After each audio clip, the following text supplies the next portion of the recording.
Vanguarda, aqui na sua TV Master. Pois é, e no programa de hoje o assunto é obesidade. Quem é que não tem um caso de obesidade na família, não é verdade?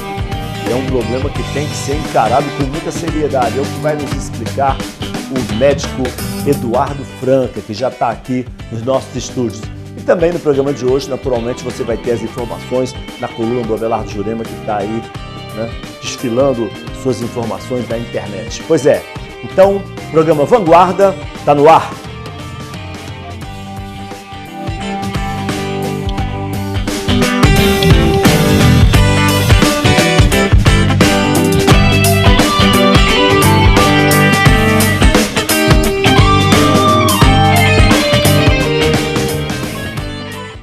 Estamos aqui com o programa Vanguarda, sempre com muito carinho para vocês, sempre muito feliz, sempre muito otimista com um ano que está chegando, que está entrando, né? Vamos pensar positivamente, né? Bom, o programa naturalmente vai começar, vamos enfocar a coluna do Abelardo Jurema, que está aí bombando na internet, a coluna já está ali para vocês verem, vocês podem acessar a coluna através do www.abelardo.com.br. Você também acessa a coluna do Abelardo Jurema no Instagram, Abelardo Jurema Filho, e também no Facebook, Abelardo Jurema. Portanto, não tem errada. E vamos engrossar essa família do Abelardo Jurema. Estou esperando vocês no meu Instagram, @Abelardo Jurema Filho. Vem ficar junto da gente, vou ficar muito feliz, tá bom? Bom, vamos lá. Coluna de hoje, foto principal, ela traz um casal de muita atuação na sociedade da Paraíba. Ela é uma figura humana muito bacana e ele também. É a Maine e o Aguinaldo Azevedo, a quem nós damos aqui um abraço muito grande. Pessoal que tem uma participação muito ativa nos movimentos filantrópicos e umas pessoas muito agradáveis e muito simples também. Pois tá bom, tá dado aí o abraço para o Aguinaldo. Também a coluna chama atenção para a visita que nós fizemos ontem ao reitor da Universidade Federal da Paraíba, Valdinei Gouveia. Nós estivemos lá conversando com ele sobre o relançamento do livro Cesário Alvim, 27, Histórias do Filho de um Exilado.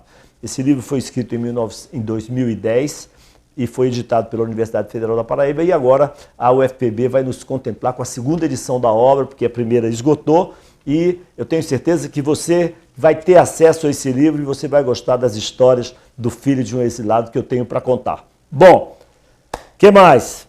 Também tem ainda o comprometimento a necessidade do Hospital Laureano em função das doações.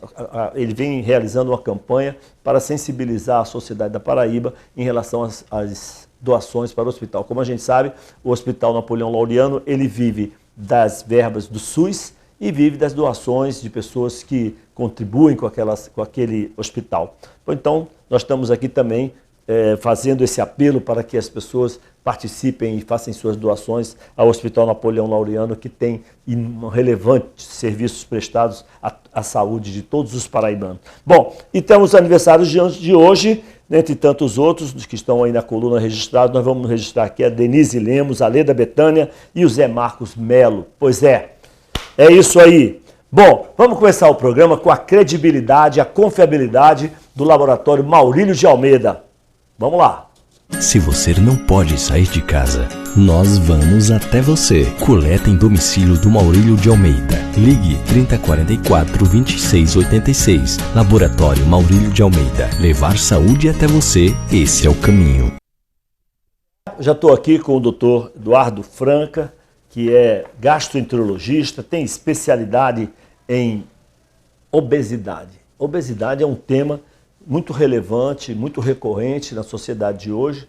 Eu estava comentando aqui com o doutor Eduardo, que já está aqui. Tudo bem, doutor Eduardo? Primeiro, muito obrigado aí pela sua presença, viu, doutor? Eu agradeço a honra de estar participando novamente com você. Perfeito. Bom, eu estava comentando aqui com o Eduardo, antes de eu entrar no ar, essa questão da obesidade que atinge, nesse período de pandemia, tem, inclusive, ceifado a vida de muita gente, pessoas obesas que, ao contrário de outros que conseguiram superar, os obesos não.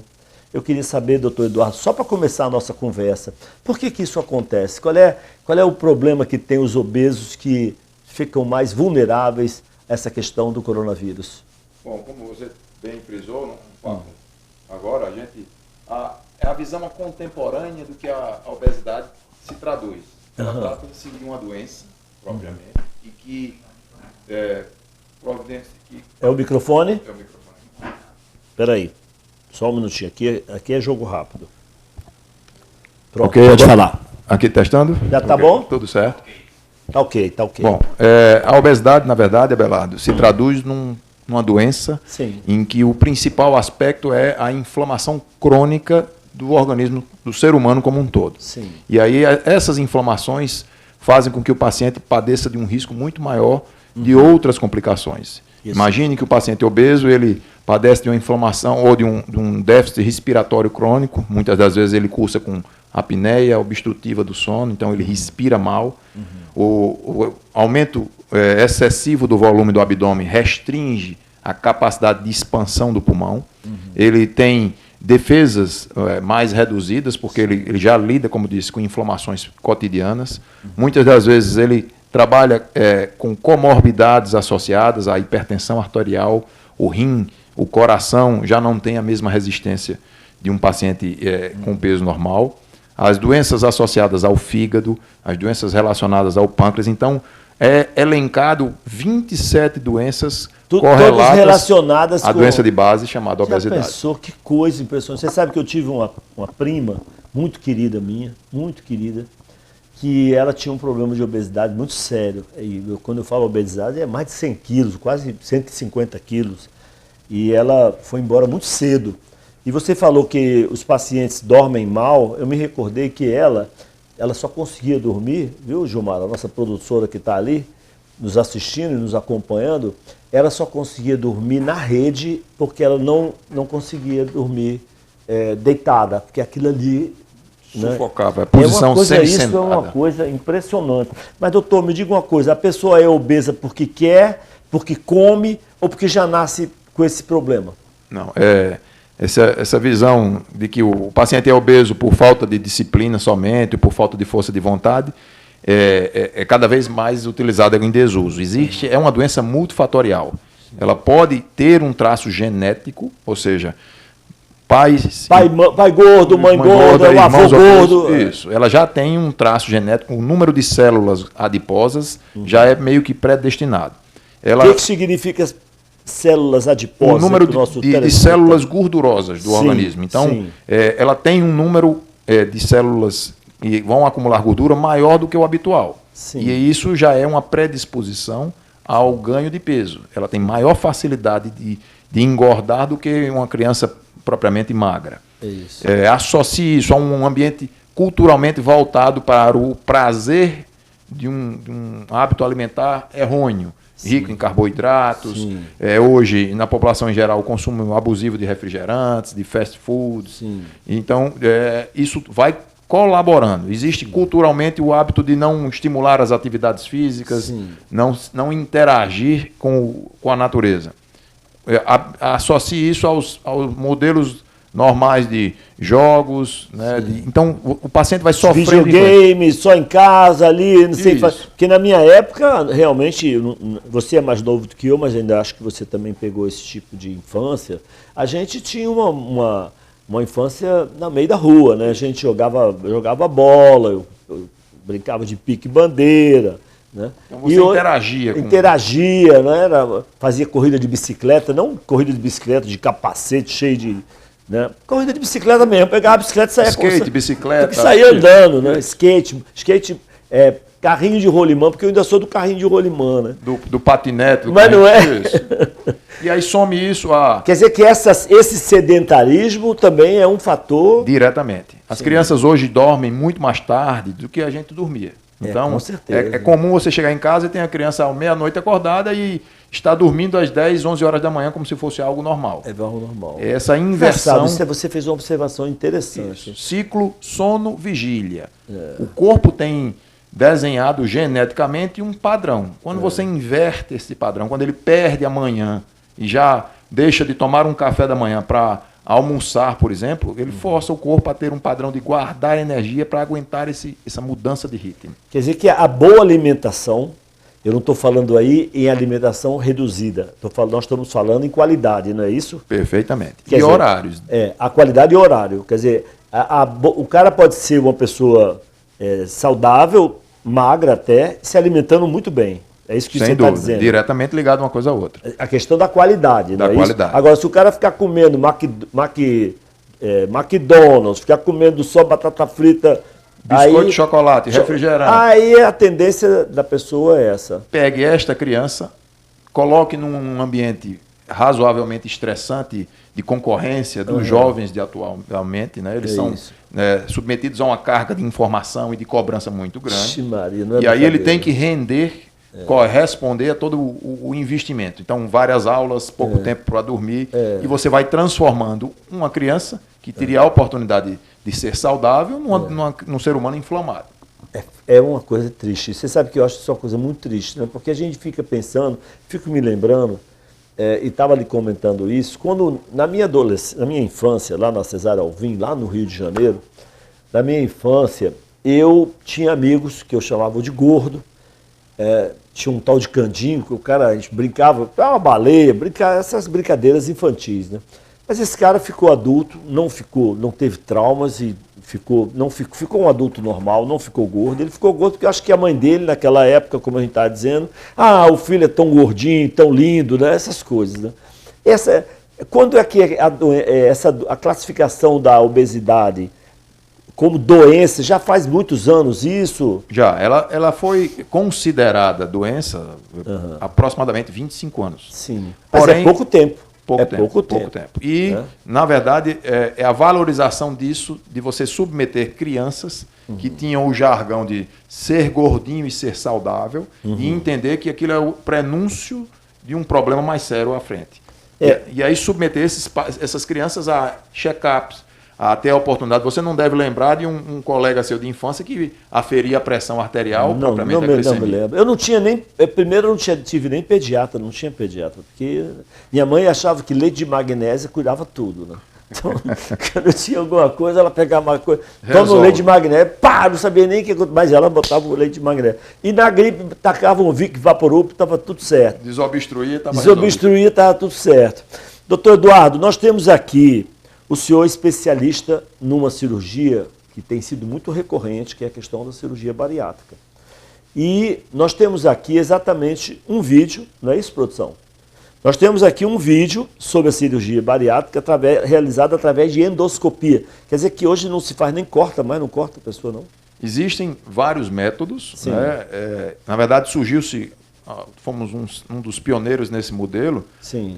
Há mais de 20 anos, junto com seu amigo Augusto Almeida, o Guga Almeida, certo, nós formamos um grupo que se dedicou a trabalhar com a obesidade, desde da sua abordagem clínica para aqueles casos iniciais, nos casos mais severos para as cirurgias bariátricas mais radicais, consagradas no mundo inteiro, e para casos selecionados, as opções de tratamento que incluem desde o implante de uma prótese, que é um balão intragástrico, há 15 anos praticamente utilizado de maneira rotineira. Com o balão, não há corte, não se tira um pedaço do estômago, nada disso. Perfeito. Nem o balão, nem essa que você acabou de citar, que é a gastroplastia endoscópica. Também não? Também não. É a abordagem... Eu não consigo dizer que esse paciente submeteu um procedimento, a não ser através de uma endoscopia. Porque eu imaginava que a bariátrica, que a pessoa fazia, eles falavam redução de estômago. Eu pensei que reduzia mesmo, né? Isso. Existe a redução com a retirada, com a remoção de parte do estômago. E existe a plástica, daí o nome gastroplastia. Reduz-se o volume, mas sem a remoção. Sim. Que e aí a agressividade... É mais adequado, eu acho, não é? Ou não? A vantagem é... Em termos de agressividade, proporcionamento do risco, em termos de recuperação, o paciente, na verdade, ele tem alta no mesmo dia.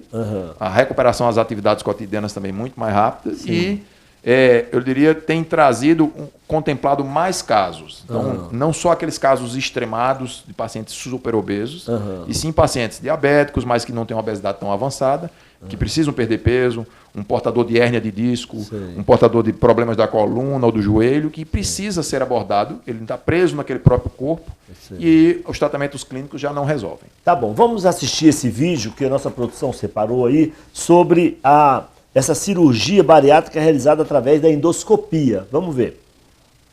Você já sabe como funciona a cirurgia bariátrica por endoscopia? A ideia é simples. A gastroplastia endoscópica consiste em reduzir o volume de alimentação que o paciente habitualmente consegue ingerir através da sutura endoscópica, reduzindo esta capacidade em torno de 60%, deixando-o no formato alongado ou tubular. Como o paciente ainda não se submeteu a nenhuma cirurgia, chamamos essa redução do estômago de endossutura gástrica ou gastroplastia endoscópica primária. As vantagens principais são: menos invasivo e sem incisões cirúrgicas. Procedimento rápido, 90 minutos em média. Alta hospitalar em 24 horas. Menor risco de complicações durante e após o procedimento. Índice de perda em torno de 20 a 25% do peso corporal total. Na Paraíba, a referência nesse tipo de cirurgia é Dr. Eduardo Franca, endoscopista bariátrico com larga experiência em endoscopia terapêutica avançada e integrante do CTMO-PB.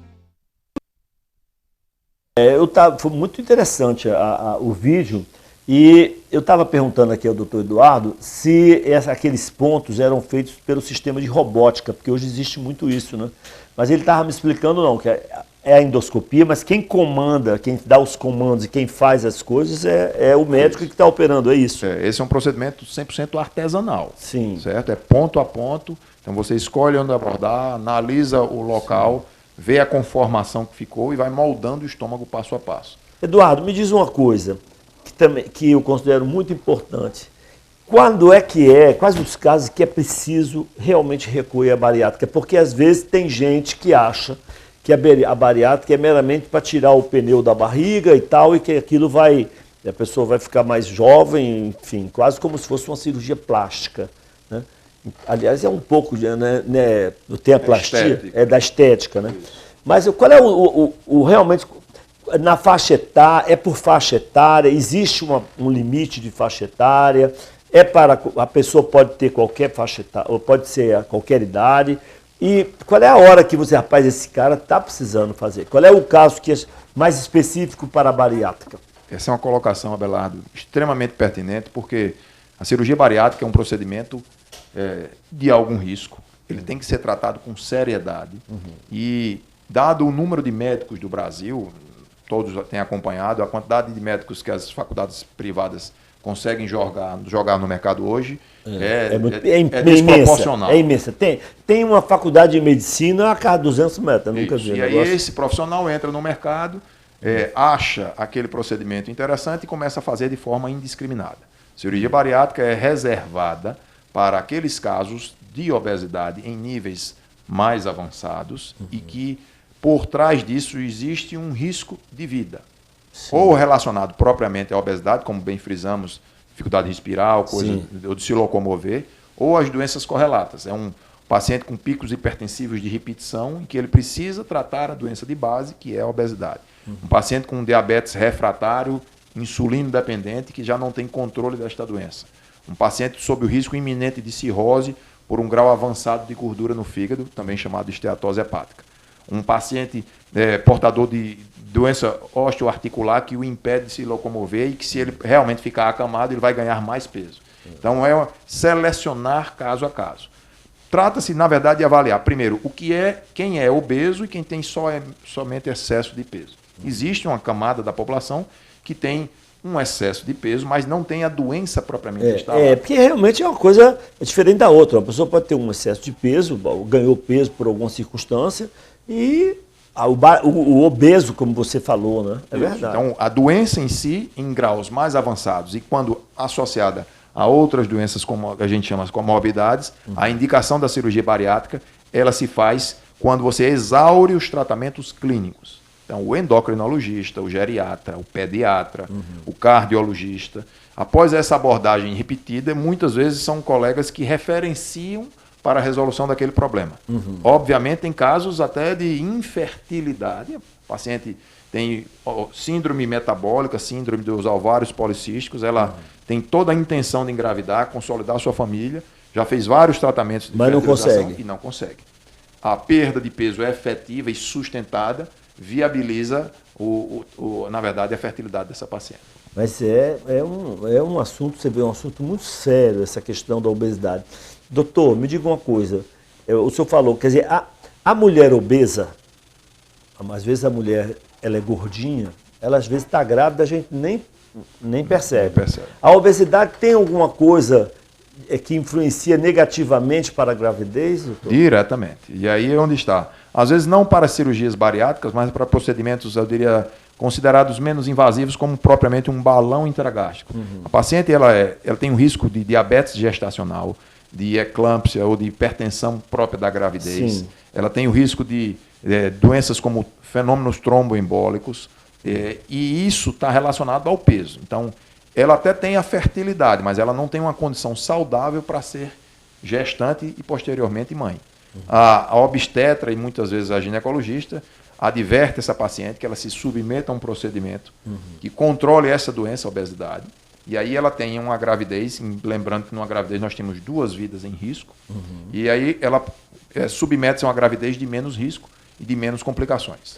Doutor Eduardo, olha, eu vou puxar aqui um questionamento que diz respeito assim, ao cotidiano de muitas pessoas. Eu, por exemplo, vou tirar por mim, eu não acho que tenha nenhuma tendência para a obesidade, porque eu tenho uma característica.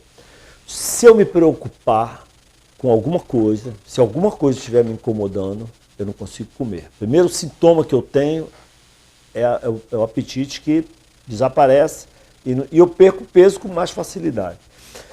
Tem gente que quando está aperreada, como vai usar um termo bem nordestino, quando está aperreado, tem um primo meu que quando ele está aperreado, o cara come feito com uma voracidade que você não imagina. E ele, naturalmente, tem tendência para engordar. Tem mais dificuldade para emagrecer. Isso é uma coisa genética, doutor? Não diria genética, mas é 100% influenciável pelo cérebro. Por trás desse mecanismo que você descreveu do estresse, existe um hormônio chamado cortisol. Seria, genericamente falando, o corticoide endógeno próprio do ser humano. Sim. E durante o estresse, pessoas produzem níveis diferentes de cortisol e isso estimula a fome. Há um conhecimento popular de que o corticoide em uso mais prolongado aumenta de peso, porque o paciente, sem se perceber, começa a comer mais. Então, há sim um eixo entre o cérebro e o estômago, o cérebro e o pâncreas, uma parte que a gente chama neurohormonal, produzindo hormônios do estresse, vamos supor, interferindo no mecanismo do sono. E isso tudo gera um comportamento e um padrão alimentar atípico daquela pessoa. Quando isso se propaga por meses ou por ano, consequentemente, ela vai estar vinculada a um ganho de peso. A ansiedade, até que ponto tem gente que muito ansiosa e tem gente que também descarrega essa questão da ansiedade na comida, não é? Existe sim, só para você ter ideia, Abelardo, estatisticamente cerca de 45% dos pacientes obeso-mórbidos padecem de um componente de compulsão alimentar. Sim. Certo? Então, sempre por isso que numa abordagem de uma cirurgia, por exemplo, é preciso uma equipe multidisciplinar contemplando desde uma avaliação psicológica com um psicólogo, a muitas das vezes ao psiquiatra, porque é importante indicar uma cirurgia quando ele está emocionalmente estável, até capaz de decidir por uma mudança definitiva de vida. Mas sim, o estresse está diretamente, a ansiedade, primeiro, a compulsão alimentar, a busca do prazer, da satisfação de se alimentar por determinados padrões alimentares. Por trás disso existe uma satisfação imediata, que é alguns alimentos produtores de serotonina, o hormônio do prazer, o hormônio do bem-estar, dentre eles o chocolate. Sim. Então, o doce em si tem esse paladar desviado, e em específico o cacau, uma substância derivada das xantinas, ela produz a liberação de serotonina. Então, é a vontade e é o vínculo do cérebro de comer meu chocolate e me sentir satisfeito. Certo? Esse padrão alimentar vai gerando hábitos e, a partir daí, consequências. Existe o chocolatra, realmente? Literalmente. O cara que é viciado em chocolate, eu sou quase. Não sou tanto. Mas eu não resisto a um crunch, né? Um crunch, um chocolate Lindt, né? Eu não resisto. Se eu ver assim, eu tiro um pedaço. Saudável. Como tomar vinho. Mas eu como um pedaço. Isso, não vou ficar com uma barra de chocolate, né? Não tem condição. É justamente isso, assim. Quando você está em equilíbrio emocional, você consegue ter o bom senso de dizer, me satisfiz e aqui é o suficiente. Mas quando você está com transtorno emocional, quando você está ansioso, quando você não consegue dormir, você desconta nesse padrão alimentar. Não só o chocolate. Entenda que os carboidratos de maneira geral, a pizza, a massa, eles estão relacionados à saciedade, à sensação de plenitude. Por trás disso tem um outro hormônio também, uma cascata de hormônios. Tem a insulina. Então, todo esse mecanismo carreia, leva o paciente a mudar seu padrão alimentar e cada vez ganhar mais peso. Doutor, o senhor gosta de café São Brás? Sem dúvida. Então nós vamos a uma mensagem do Café São Brás, que está sempre com a gente, foi eleito o melhor café do Brasil. Então vamos ao Café São Brás e a gente volta já. A ABIC, Associação Brasileira da Indústria de Café, elegeu o São Brás como o melhor café gourmet produzido pelas grandes torrefações do país. São Brás, o melhor café gourmet do Brasil. Pois é, doutor Eduardo, eu ia chamar os comerciais, mas antes eu quero fazer uma pergunta que está muito ligada àquilo que o senhor falou agora e me chama atenção enquanto jornalista, enquanto ser humano, porque eu tenho muitos amigos que fizeram bariátrica, uns foram bem-sucedidos, parentes que foram bem-sucedidos e outros nem tanto. Então, e uma das uma das conclusões que eu tirei é que tem pessoas da minha família, entre meus amigos, que fizeram a bariátrica e se tornaram pessoas muito saudáveis, assim, felizes, pessoas que estão assim como se tivessem tirado um peso da sua vida. Já outras, a gente percebe que aos poucos foi retornando ao que ela era. Outros casos que as pessoas, amigos meus que fizeram a bariátrica, quando eu olho, o cara está bebendo demais. Ou então o cara está ansioso demais. Ou então o sujeito está falando muito em sexo. O cara só fala em safadeza. Não tem um negócio que o cara não fale, que achando que primeiro que ele é o garanhão da parada, que nunca foi, né? Então, eu queria que o senhor me explicasse. Isso é uma questão psicológica. Quer dizer, porque a pessoa, no caso, tem que estar preparada psicologicamente para mudar, assim, os seus hábitos. Não é isso, doutor Eduardo?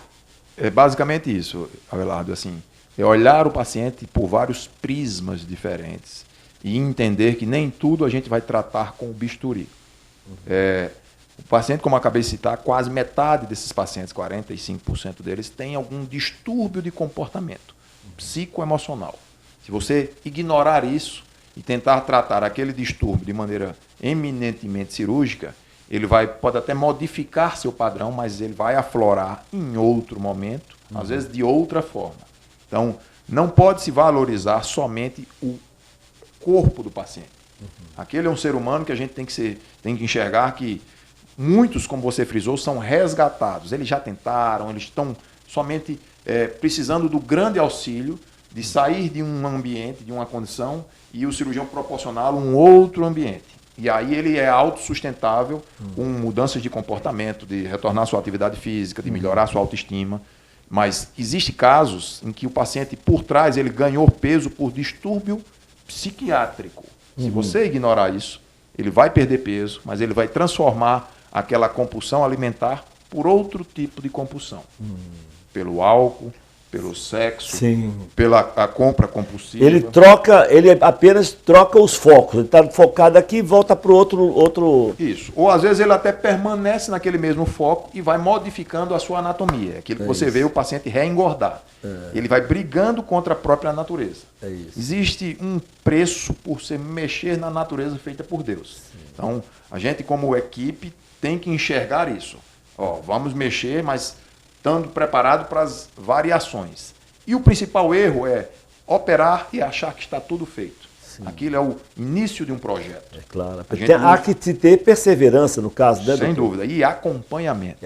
Então, a cerimônia do casamento é fazer a cirurgia. A partir dali vai haver um convívio, vai se conhecer o novo perfil do paciente, vai se esperar ali não seria o início, ali seria o começo. O começo. Então, e muitos pacientes e muitos médicos acham que operei e está resolvido o problema. Não é assim? Não é assim. Doutor, nós vamos ao nosso comercial. Primeiro quero lhe dizer que nossa conversa está ótima, porque primeiro que você explana com muita exatidão, com muita fluência, e isso facilita para o telespectador que está acompanhando a gente, esse rapaz agora, vocês estão tendo aí em casa a oportunidade de conversar com uma pessoa um profissional que realmente entende do assunto, né? E não é toda hora que você tem as explicações de um profissional da categoria, da altura do Dr. Eduardo. Pois é, então a gente vai aos nossos comerciais e a gente retorna, tá bom? Com outras colocações. Pois não.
Pois quando eu chego, trago vida, chego... 104,5 FM, Rede Master. Interativo nas amizades. Interativo no aprendizado. Interativo no mundo. Interativo em casa. Estamos há 20 anos interagindo com você, com uma metodologia de ensino que resulta em sucesso para toda a vida. Seja sempre interativo.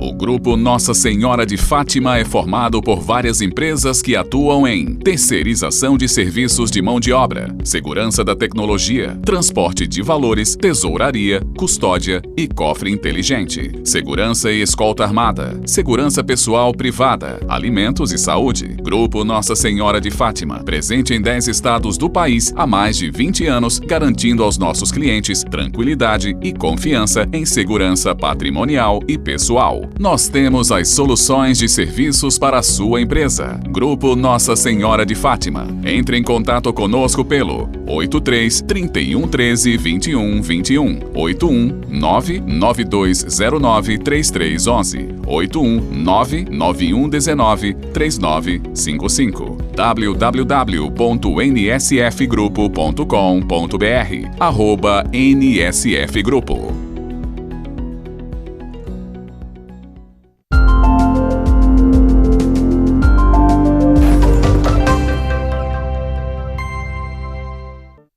No mundo das tintas você encontra as melhores marcas e os melhores preços numa casa que ganhou o título de O Especialista. E agora o mundo das tintas também está aqui em sua nova unidade na Estrada de Cabedelo e você tem o que precisa para dar a seu projeto o toque final de qualidade e de bom gosto. No centro ou na Estrada de Cabedelo, 2 endereços indispensáveis para quem quer construir ou reformar. Passa aqui.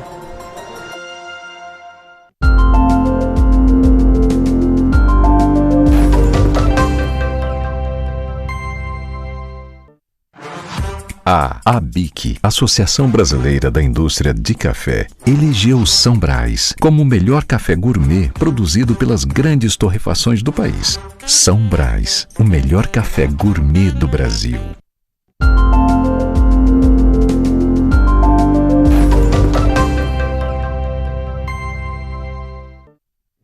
Educar com virtudes é preparar para escolhas. Educar é abrir portas com integridade, competência e inovação.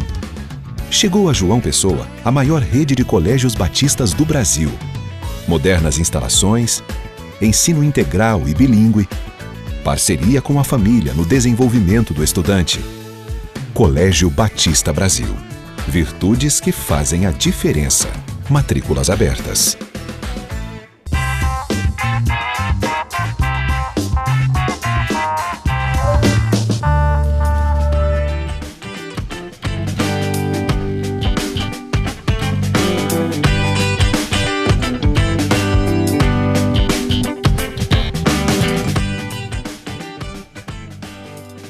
Aqui com o Dr. Eduardo Franca, conversando sobre a questão da cirurgia bariátrica, da obesidade, todos esses problemas decorrentes da obesidade.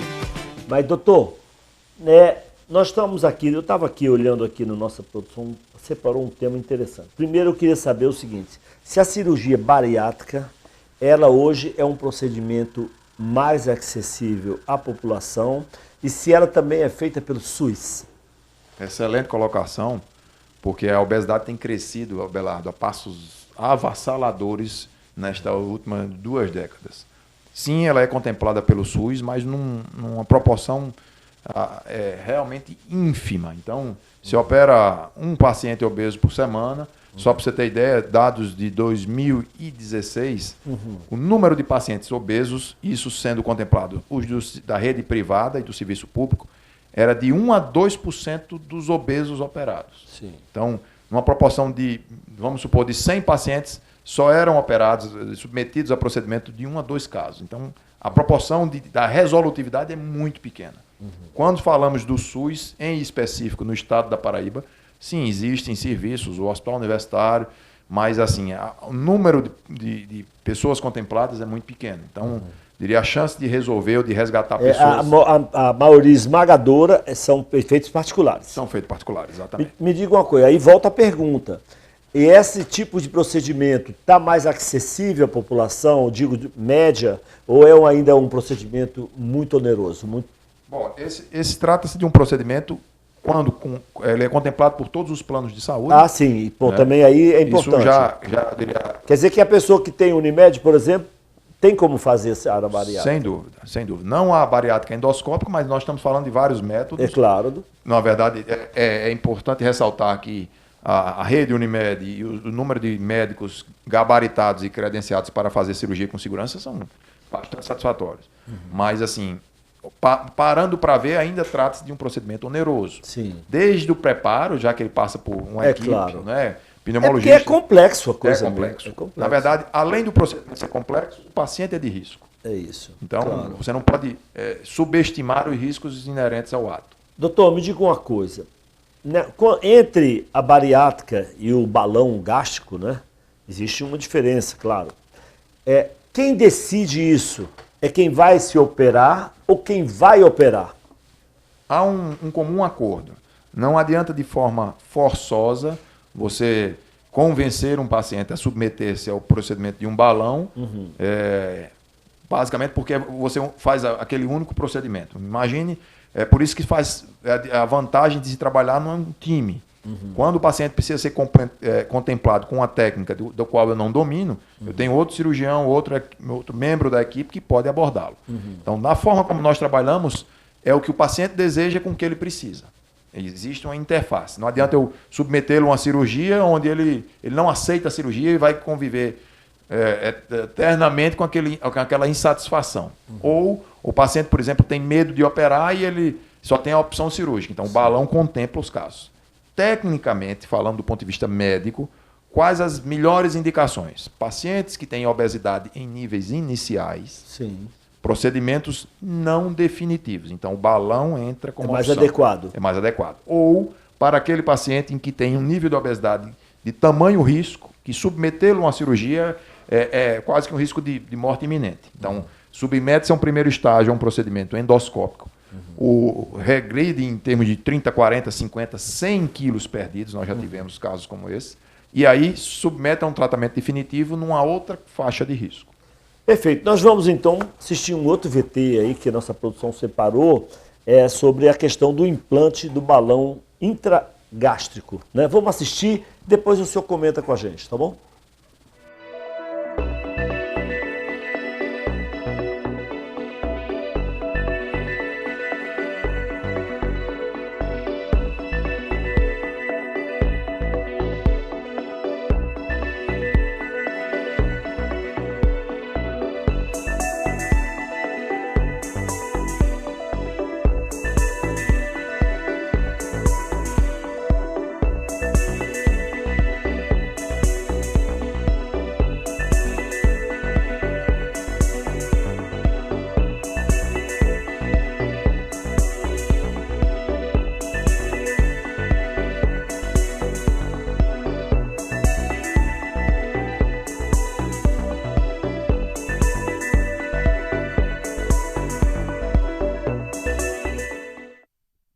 O que eu vi ali, a gente que é leigo, né? Mas pelo que eu vi ali, quer dizer, se coloca o balão, que é do material que o senhor falou agora. É biocompatível, de silicone. Que não há rejeição nem nada, não é isso?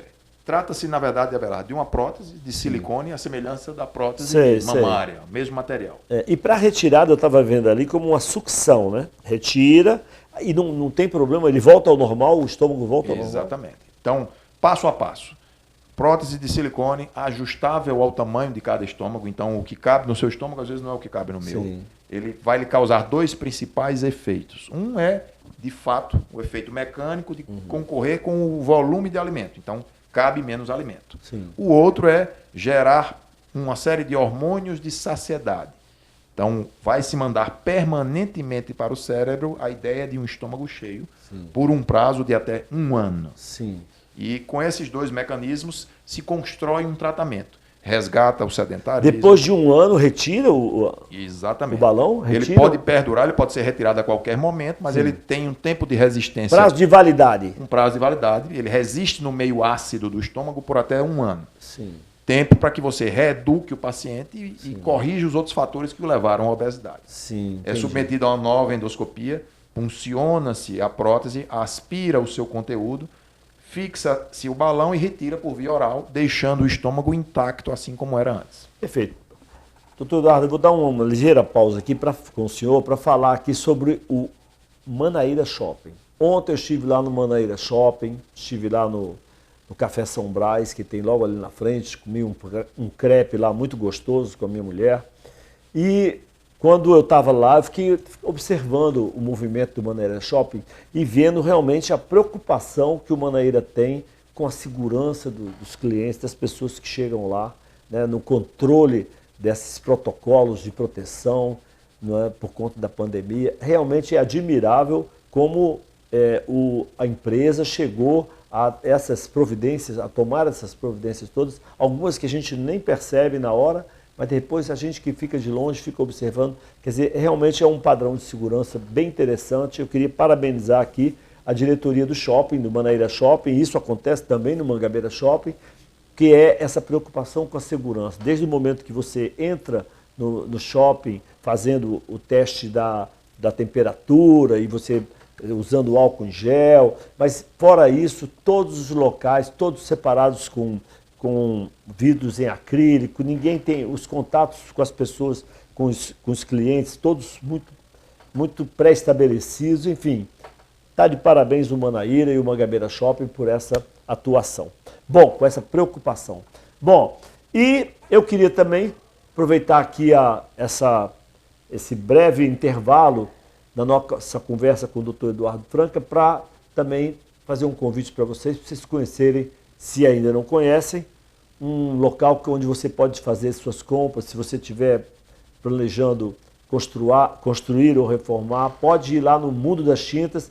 Tem uma loja ali na Maciel Pinheiro, que é uma loja tradicionalíssima na cidade, e também uma loja muito moderna ali na BR-230.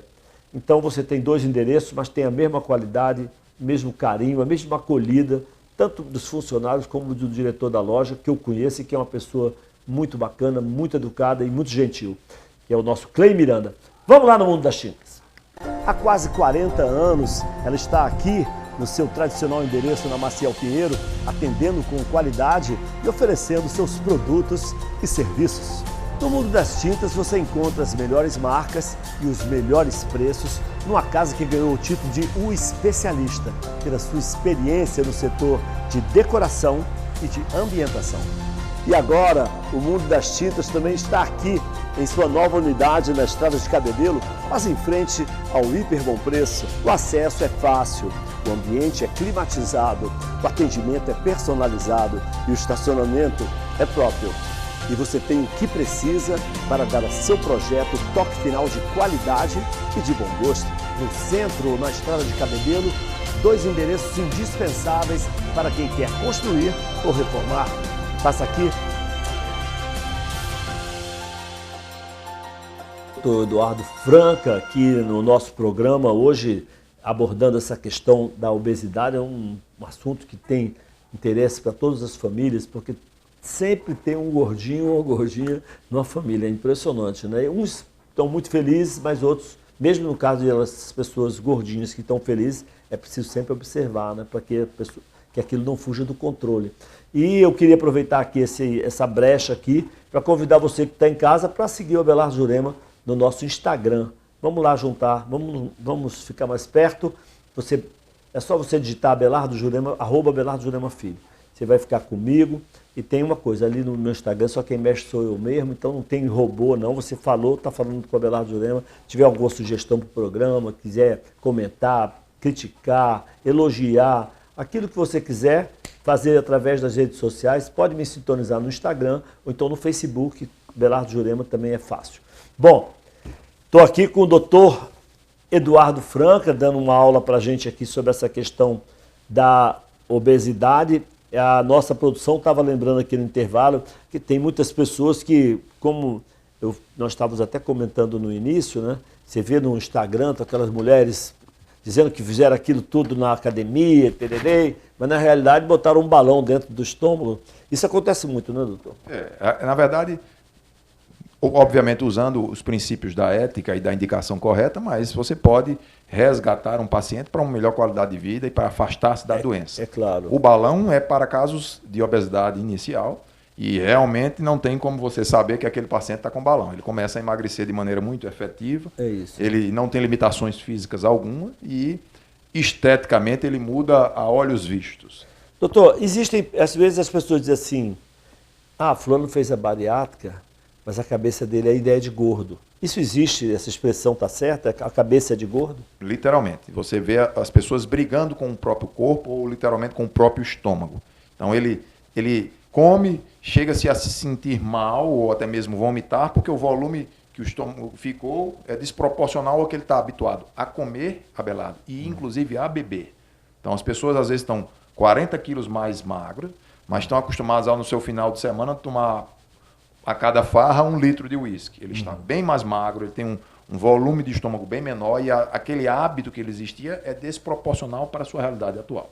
E isso culmina muitas vezes a cabeça de gordo com o reganho de peso. Então, nós como o grupo do bariátrico, nós já convivemos com pacientes obesos há 22 anos, estamos fazendo agora em agosto de 2021. Então, tem pacientes que simplesmente ao longo de 2 décadas eles reganharam e são tão obesos ou mais do que antes. E ainda assim, graças a Deus, a medicina tem recursos para, eu diria, proporcionar uma segunda alternativa a esses pacientes. Doutor, nós estamos chegando no final do programa. Eu primeiro queria saber do senhor, teve algum tema assim que a gente poderia ter abordado, alguma coisa que o senhor acha que seria interessante para os nossos telespectadores, alguma dúvida? Não sei, eu estou aqui pensando aqui comigo, a dúvida seria o seguinte, que a questão da idade, que nós não falamos nisso. E ainda outro dia eu estava falando com ela, porque a gente é informado pelos cotidianos da vida, né? E a pessoa, esse amigo meu, ele tem 58 anos. E ele ainda é obeso, sempre foi obeso, mas agora botou na cabeça que quer ficar magro. E também porque ele acha que essa questão da pandemia. Fico meio impressionado com isso. Embora ele sempre foi... O jeito dele é um jeito de gordinho, entendeu? Não é um jeito de magrinho. Mas até que idade a pessoa pode fazer uma... Foi importante mais você frisar, porque na conversa, apesar de abordar vários temas, passou batido. Primeiro, desde a adolescência, aí para casos de procedimentos menos definitivos, o balão é um deles, mas tem casos sim de pacientes com 16 anos submetidos à cirurgia bariátrica para controlar doenças graves. Hipertensão, imagina um jovem em crescimento ainda, onde o excesso de peso gera distúrbio osteoarticular, distúrbio do joelho, aqueles pacientes que desviam o eixo do joelho ou da bacia. Há pacientes nós já tivemos a oportunidade de operar pacientes com 72 anos, certo? De cirurgia bariátrica. E, obviamente, volta para a gente, eu vi recentemente com 81. Ele talvez não tivesse chegado aos 81 anos se continuasse obeso. É claro. Obviamente é a condição clínica do paciente que o indica ou o limita. Então tem pacientes com 30 anos que não têm condição cirúrgica, são tão graves, tão complicados que a gente tem que abordá-lo de uma outra forma. E tem pacientes com 70, 65 anos que têm indicação cirúrgica, que têm resultados espetaculares, mas é uma avaliação multidisciplinar que vai pontuar parâmetro a parâmetro o grau de risco desse paciente. Doutor Eduardo, só tenho que lhe agradecer, né? O senhor foi muito bom, tenho certeza, hein, produção? Não foi bom, né? Achei que foi muito bom, porque muito esclarecedor, né? A entrevista foi muito esclarecedora para as pessoas, como eu disse, todo mundo tem alguém. Se não a pessoa não tem a doença da obesidade, mas tem alguém que ele conhece, um amigo, porque isso é recorrente na sociedade. Então, quero lhe agradecer. Eu que agradeço, Abelardo, na verdade, a perspicácia de abordar um tema nas suas diversas facetas. A obesidade contempla desde crianças a pacientes idosos.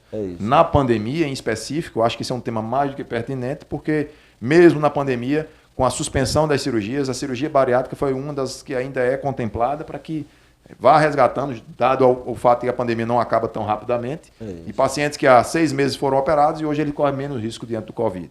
Então, um tema mais do que pertinente. Doutor Eduardo, para encerrar, eu queria... Porque tem muita gente que está assistindo o programa e as pessoas ficam interessadas em saber como é que localiza o senhor. Qual é uma forma, um contato, ou através das redes sociais, ou através de algum endereço eletrônico, ou mesmo o nome da sua clínica, enfim. Como é que a pessoa localiza o doutor Eduardo? A pessoa que está assistindo o programa diz, rapaz, eu achei esse cara muito sério, eu gostei das colocações dele, senti firmeza, porque tem gente que, as pessoas têm que sentir firmeza no médico, senão a pessoa não entra não, né? Não confia. Não confia. Eu agradeço a oportunidade, na verdade uso o mesmo instrumento que você, sem robô, as mídias sociais, o Instagram, sou eu mesmo que nas horas...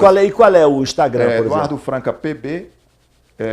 Eduardo Franca PB, de Paraíba. De Paraíba. Além, nós temos duas clínicas, uma que é a Endovídeo, propriamente na parte de endoscopia e de gastroenterologia. A Endovídeo é ali na Beira Rio? Nós temos na Beira Rio e temos no Pátio Shopping Altiplano. Sim. E no Pátio Shopping nós temos o Bariatri, que é a nossa clínica voltada propriamente, junto com o nosso amigo Dr. Augusto e os outros membros da equipe, que está voltado ao tratamento específico da obesidade, além do nosso consultório também em Tambaú. Tá bom. Então, tá mais do que dito.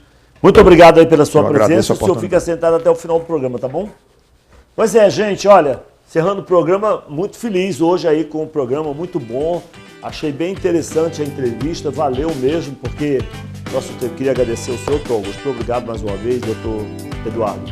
Nós falamos no Augusto. Eduardo, mais uma vez pela sua presença aqui, foi muito esclarecedora, gostei muito. Então, fica já um convite para uma próxima, porque as pessoas vão certamente arguir nas ruas, falar, e aí, eu fiquei com essa dúvida, vamos ver. Tá bom, muito obrigado mais uma vez. E a gente vai ficando por aqui, gente. Olha, amanhã a gente tá de volta. Mais um programa Vanguarda, sempre com atração para você. Super beijo. Tchau.